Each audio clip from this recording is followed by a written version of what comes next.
Hey everyone, welcome to the KE Report and another daily editorial on December 1st, Monday, chatting with Craig Hemke. Craig is the founder and editor of TF Metals Report. We'll post a link to Craig's site in the show notes. Craig, let's talk silver again. That's on a lot of people's radars, not just the precious metals bugs, as silver is, in a way, kind of starting to take off. It's closing in on, let's just say, $60 an ounce. Silver was up 15%, over 15% in November, and off to another very strong start today in December. And at these price levels, it's impressive to see a couple percent. That's $1 or two consistently. And that seems to be the moves that we are seeing here with silver taking the lead, even from gold. So, Craig, what's going on in the silver space? Well, it sure is fun to watch, isn't it? I was quick to note back on Friday, the last day of the month, how if you go back to the last day of October, Halloween, I mean, it was doom and gloom and a double top and a bubble had popped and all this stuff was all over social media and the like. And then, you step back and look at the monthly chart and you see that November was just a great month. New all-time high monthly close in both silver and gold, GDX as well. So if you step back, you can see the pattern is continuing. To me, the bigger question now as we've reached the end of the year is why has this been such a fantastic year for the precious metals? When I wrote my macrocast at the end of last year, looking forward to this year, I included the chart that Ronnie Sturfalo always puts out in his gold retrust report of gold prices in every single currency, the gains or losses every year since the year 2000. And there's like 3 years in the 25 years on that chart where gold had a 25% gain. And in all three occurrences, the best it could do was maybe 10% the next year. A couple, the other ones were down the following year, gave some back. So when I wrote this year's forecast, I thought, well, I don't think that's going to happen because I think central bank demand is going to continue and economy's going, sliding toward recession, all that kind of stuff. So I thought, well, hey, a 10% year would probably be great. And we'd add on, go up to about 3,100 or so. And instead, I mean, what are we up? 60%? This is totally unprecedented. And so to me, it just almost seems like, we talk about front running news on a daily basis. This is almost like front running what's coming in 2026. And it's going to be, I think, an exceptionally bullish news year and bullish developments for the precious metals next year. I think big money market participants are seeing this and are just keep bidding things higher. On silver, I remember we talked about this multiple times through the autumn about how the analog for the silver price is not 1980 or 2011. It's gold from late 23 to March of 24, where gold was banging up against its all-time highs and trying to get through. It's been about 90 days banging up there and falling back and going sideways. And when it finally got through on March 1st, broke through 2100, it was off the races, and that ended basically doubled in 18 months. Well, silver's done the same thing. It banged against 48 and 50, broke through, went sideways, and now surging again. I mean, if it follows Big Brother Gold, I mean, why wouldn't it double in 18 months? And it certainly seems like it's on its way. Well, Craig, just to the point about how this isn't like 1980 and 2011, I think that's a solid point because those were very fleeting moments in time where silver went parabolic, went up, pinged the $50 level thereabouts, and then came back down just as quickly. And if you look at what happened throughout October and November, even during the Halloween doom and gloom you were mentioning when we had that pullback, in a sense, the Q4 has been an amazing average price for silver in the high 40s to the low 50s. And it didn't just go up, hit 50 and retreat. It didn't even really retreat that much. It's the concern was that that $54 level that was hit twice was going to be a quote unquote double top. And you don't really know until hindsight, until you have some time. But clearly, Friday's action blasted through that like a hot knife through butter and has kept on trucking here on Monday. So, what do you think about the tenor change or the tone change of how silver's acting this time around these price levels? Well, I think that's exactly the point. I mean, silver first got to 48 on like October the 2nd. So rather than, like 1979, it went from 10 to 48 in 4 months and then back to 10 in 2 months. And I think most people remember how it played out in 2011. Well, we hit 48 on October the 2nd. Now here it is exact 2 months later and we're at 58. So it's definitely different. And so there's a lot of reasons to be optimistic, physical, supply, demand, and otherwise, that this is going to continue going forward. Where I think where the really the big short-term opportunity is, though, is in the shares. Because if you look back at the third quarter, the average price that the gold miners sold their gold at was about 35.50. The average price that the silver miners sold their silver at was 39. We are now two-thirds of the way through the fourth quarter, and the average price for gold is about 4,100, and the average price for silver is north of 50.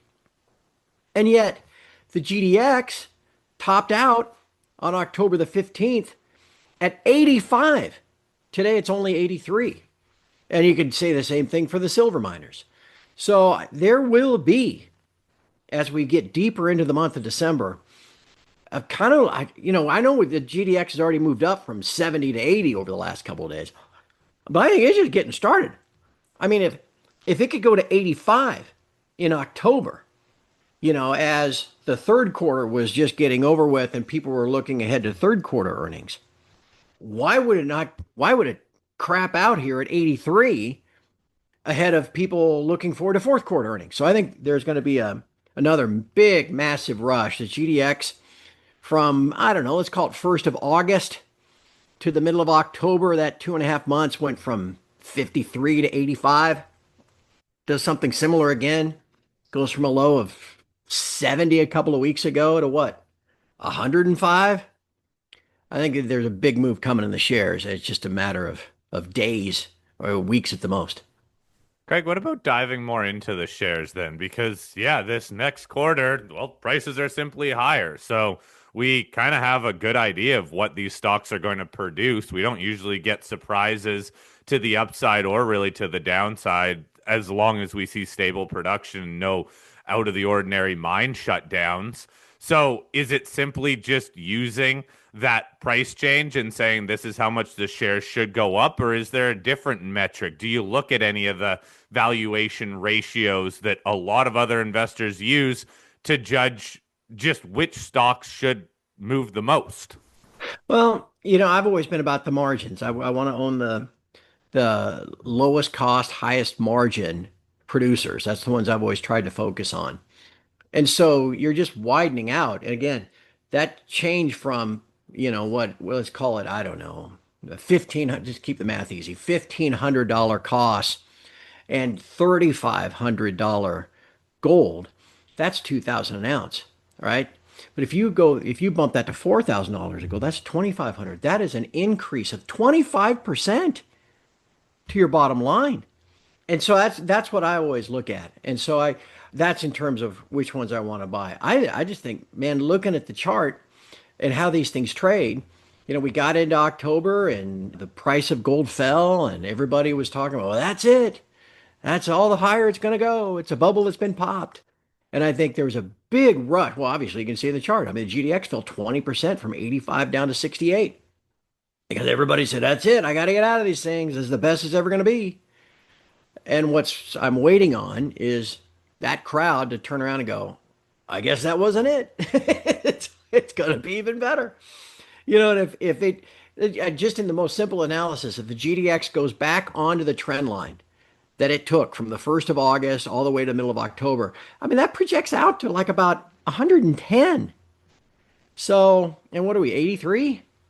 Anyway, I just think that that's a realization of the trading crowd, where all this cash is out there and people looking for the next big buck and momentum and everything else. I think that's what's coming next. Yeah, Craig, a solid point. And I would just add to the point about the margins that the highest cost producers actually will see a bigger percentage increase in margin improvement at these Excellent prices. point. That's what So, Eric Sprott has always talked about that. You're absolutely right. yeah, and I think that it'll surprise people that maybe the best of the worst actually perform better because those prices that you're seeing in the metals, it's not a one-for-one correlation between what the stock should go up based on what the metals went up. Their margin increases will be substantially better. So the dogs will have their day. But the other thing is, I'd love to run this by you. I did a ratio chart over the weekend of SIL, the biggest silver producers, versus the SLV, the paper derivative of gold that's the most widely traded. And if you look at that, the move in 2016, it got up to a ratio of like 2.5. The move in 2020, it got just a little over 2. The silver squeeze in 2021, that was over in 48 hours, got up to like 1.9. And then recently, this amazing move in silver over 50, it got to 1.5, 1.6. So we're seeing the ratio of silver miners to silver bounce lower and lower and lower, even as silver makes higher and higher prices. What do you make of that dichotomy? I'm not sure, Shad. I don't know. I've not looked at that. You know what? Let's pretend it's the Craig Hemke show. Shad, what do you make of that? Would you, because I'm curious to see what you think. Well, they're undervalued clearly because they're not being valued like they were in 2016. In 2016, silver ran to like a little bit above $20, and people got so excited about the silver stocks they had that big surge. The 2020 run, yeah, it was exciting, but silver didn't even get to 30. It didn't get to 30 until the silver squeeze. Now we get to 50, 54, 58, and it's like the silver producers that are inside of SIL are not being valued even close to where they were relative to silver compared to the last couple bumps. So it just seems like even despite the exciting looking stock charts on a lot of these companies, and they are up and to the right, I don't think people have factored in just how big this margin expansion's been. Yeah. And then that gets, I think, back to the point I was originally making. I think there's a level of disbelief, and especially rang true in late October where everybody headed for the exits at once and smashed the GDX and the SIL by 20%. And that now still nobody believes that this is the new normal. The gold at 4,300 is not going back to 3,200 or something like that. That silver this time is through 48 to all-time highs. It's not going back to 28. And so because of though that disbelief in what's going on here, the fundamental drivers of what's causing these prices, that has just kept people out from getting those valuations the same as they've been in the past. And that argues toward, what would some of these shares be back at that 2.0 or 2.5 that you mentioned? Look, I do want to double back though to this notion of front running next year. The news today that Trump knows who he's going to appoint to the Fed. Everyone knows Powell's a lame duck, and next week he can talk all about, bearish cuts or, whatever, hawkish cuts or whatever crap he wants to spew. Trump's going to put his own yes man in there. Right now it looks like Kevin Hassett. If that's the case, I can't even describe how bullish, him cutting to 1 or 2% Fed funds next year, and then the Fed and the Treasury having to meld together their operations to try to talk in jawbone yield curve control so the long end doesn't go crazy, leading to sharply negative real interest rates. I mean, this is all extraordinarily bullish stuff for next year, which like I said, is being anticipated in the trade this year, at least for the metals. Just wait till that kind of sentiment hits the shares too. So, Craig, this whole concept of why the shares are lagging, even though they are doing well, but silver is just doing so well here. And this weakness that came into the sector that was kind of predicted by everybody, in all fairness, all the technicians were saying there needed to be a cool off period right when silver and even gold stopped hitting all-time highs.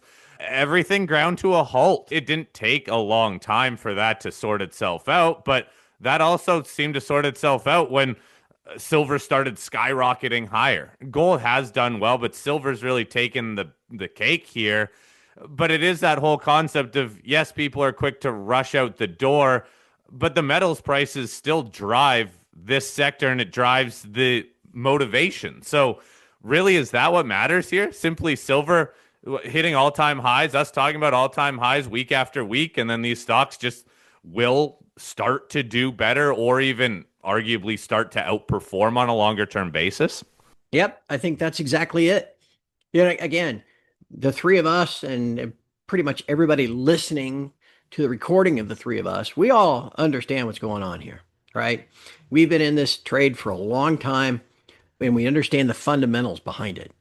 And therefore, we've held on and we continue to hold. But the traders, the people new to the trade, the people that are, whether they're hedge funds down to just some guy trading his IRA, this is all new to them. This idea like the Morgan Stanley allocation, from 60-40 to 60-20-20, that's all new money into the sector that's got to go someplace. And as we've discussed before, the $20 trillion market cap of just 5 companies. Yet the $20 billion market cap of the GDX. I mean, just a little tiny bit of the investable assets in the world starts flowing into our sector because they all collectively realize, holy crap, gold's now $5,000 an ounce and silver's 80. I guess they're not going back down. Look at how much money these companies are making. I mean, just a little turn of the faucet of that cash into our sector, and it's just a deluge. So anyway, that I don't know if that roundabout answers your question, Corey, but that's how I think it's going to play out. The metals stay higher and keep going higher for significant fundamental reasons. More and more retail institutional cash is going to look at our sector and want to get in. Well, and Craig, I think it's also noteworthy how November just wrapped up on a monthly basis, not just in gold making an all-time monthly high, but the GDX making an all-time monthly high, as you mentioned, silver making an all-time monthly high, but also copper making an all-time monthly high. Also, CopX, the copper producers, making an all-time monthly high, all at the same time. And SIL did make a 14-year high, but it still hasn't eclipsed its prior period, pointing out again how undervalued the silver producers are. But in general, hard assets, metals in general, all at all-time highs, all at the exact same time, all in the same month. Is there something else going on that's even bigger as far as hard assets here? Well, I guess you look at that as a hard asset trade being driven by declining paper asset, fiat currency, right? You want to talk about what could be a driver even here in December. Everybody, me included, was worried about the dollar index breaking above 100 and going to 102 and having an obvious clear double bottom at 796 and all that kind of stuff. Well, what if all of a sudden the dollar index starts to decline again? Because it's looking like it wants to, and head back to 96 over the next 6 weeks. Again, all these hard assets have always benefited from that type of dollar devaluation, and that's what will happen again. Lost in the news last week when silver really took off on Wednesday. What was it, dollar something on Wednesday and 350 on Friday, another $1.75 today. Late Tuesday, we finally got the monthly Treasury statement from the U.S. Treasury showing all the expenditures and all the revenues that came in during the first months of the fiscal year of October. It delayed, should have been in early November. It came out last Tuesday. It was horrific, even with the little bit of tariff revenue that didn't used to be there. The month of October came in 10% above the deficit for the month of October, 10% above what it was in October of last year. I mean, I got to get my number right, 287 billion dollars in just 1 month. Horrible. And so it just continues to spin the wheels of dollar devaluation. Because how are you going to service all that debt? How are you going to keep it? You're going to print more and more cash, which then just leads to more and more recognition that you got to be in hard assets. So as we look into next year, why wouldn't copper continue to support silver and vice versa, right? All these different types of hard assets are going to end up being a place to be. I've seen great charts. Javi Costa likes to put them out of the commodity index versus the S&P, that sort of thing. This is an early part of this trend, but one I certainly expect to continue long term, and again will be a really big driver of things next year as well. Hey, this very well could be historic if this market just keeps on running and we also start to see the broad averages, the stock market start to show some weakness, which it has started to. It came roaring back in the last about week or two. But again, there's been a little bit of weakness in the broad averages, and commodities and resources are continuing to drive these markets. That they're getting money flowing in from, I think, all sorts of different areas. People are starting to pay attention, and hopefully this is still generally early, but boy, oh boy, what a run it has been this year. And now even to end the year on a positive note. Craig will wrap it up here. Again, you want to follow along with Craig, click the link in the show notes, visit tfmetalsreport.com, and check back in with us pretty much on a weekly basis on Mondays when we chat with Craig. Craig, thank you as always for your time. We'll chat next week. All right, thanks, guys.